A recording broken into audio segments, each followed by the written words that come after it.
তারেক রহমানের ফেরা শুধু একজন রাজনীতিকের দেশে প্রত্যাবর্তন নয়, এটি এক দীর্ঘ অধ্যায়ের সমাপ্তি এবং আরেকটি নতুন অধ্যায়ের সূচনা। দীর্ঘ 17 বছরের নির্বাসন শেষে দেশে ফেরার মুহূর্তটি ছিল আবেগঘন।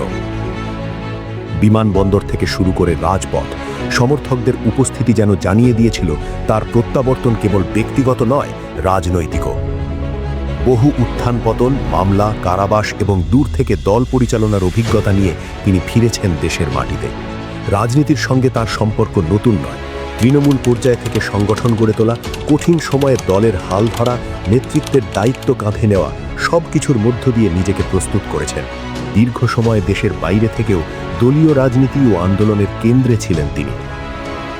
সেই অভিজ্ঞতা এখন রাষ্ট্র পরিচালনার বাস্তব দায়িত্বে রূপ নিয়েছে। নির্বাচনে জয়ের মাধ্যমে জনগণ তার প্রতি আস্থা প্রকাশ করেছে।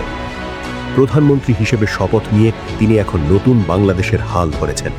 সামনে রয়েছে বড় চ্যালেঞ্জ: অর্থনৈতিক গতি ফিরিয়ে আনা, কর্মসংস্থান সৃষ্টি, রাজনৈতিক স্থিতিশীলতা নিশ্চিত করা এবং আন্তর্জাতিক অঙ্গনে দেশের অবস্থান আরও শক্ত করা।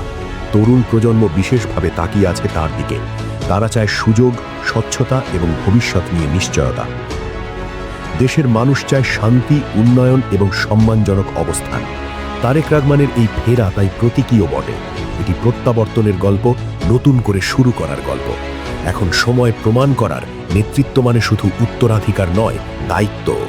নতুন বাংলাদেশের হাল ধরে তিনি যদি ঐক্য, উন্নয়ন এবং আস্থার পথে দেশকে এগিয়ে নিতে পারেন, তবে এই প্রত্যাবর্তন ইতিহাসে একটি গুরুত্বপূর্ণ মোড় হিসেবেই স্মরণীয় হয়ে থাকবে।